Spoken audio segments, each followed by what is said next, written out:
इस video को लाइक करें, हमारे चैनल को सब्सक्राइब कर बेल आइकन जरूर प्रेस करें हमारी न्यू वीडियो सिचुएशन देखे बेटा राउर पी के रोज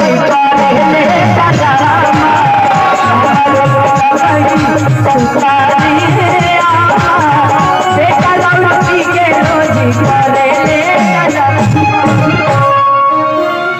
कि यही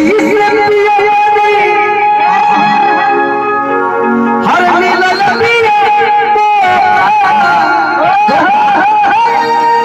अभी तरी से चार गो के ही अमना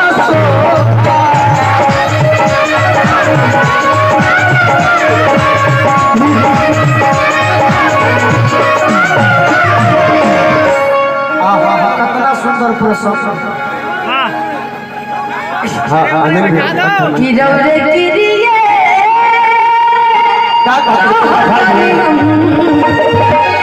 ए राजा कहियो बाहर छाड़े मार जाए पियल ना छोड़म तक छहु कर जाए राजा कहियो बाहर छाड़े मार जाए पियल ना छोड़म तक छहु कर जाए। का करबे अब तनी गोलू जी कुछ कहेंगे। गोलू जी ना कहलो जब हम सुनी दोनों जनी कहलो हम सुने कि गोरखी समर के देखनी आई दोनों खातिर बुझोनिया बा बुझे के बा कंपटीशन मतलब ये होला कि दोनों बार बिछावा में फाटल देखत हम बाउल ना बोले लेकिन बोले लगा तो पाइए जी बोलो कि गोरखी समर के देखे आप बाउल बोलिएगा ना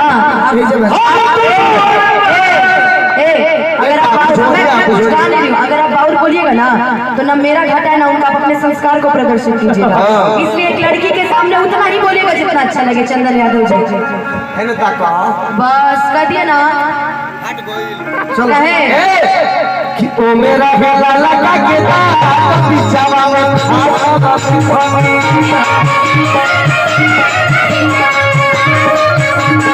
ओ मेरा बेला लगा के दांत पिछावा में खाता पिछवानी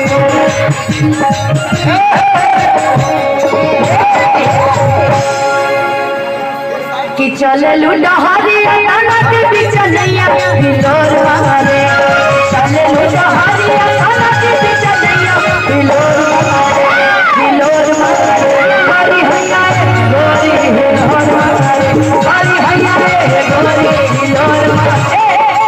अब तो हम कुछ बोला ना दूध दोनों ना ना तू बोला अब एक बार तू हम बोली हाँ बोला अनुपमा देखे चाचा के हम बोली भाई हाथ उठा के बता सब तू चाह कर हाँ बोलिए।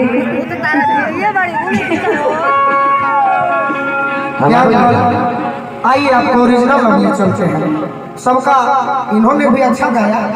देखो मंच पर बहुत ऐसा गीत होला गोरखपुर का घर बात आरा जिला बक्सर जिला छपरा में ठेठ भोजपुरी बोलल जाला। एने के जितना भी गाना बा वो दू अर्थी गाना बहुत बा। चंदन के गाना भी नहीं बन रहे जिसे वो हम गाना गाई लन कि सासता ना कसी है तो ओकरे ही भाव बा तो बुरा ना मनला। गीत के जब सुनो आदत हो जाई। एक मिनट बाबू उस सिंदूर जो हम कहनी हमको ऑलरेडी पता है, लेकिन आपने उसके पहले एक वर्ड बोला है कि बाउल हम हूं गा सकेला बाकी नहीं खीगा तो ही कहनी है कि तब अपने आप को कुछ नहीं होगा। आपने उसके पहले एक वर्ड बोला था उसमें मैंने बोला है वो तो अपने आप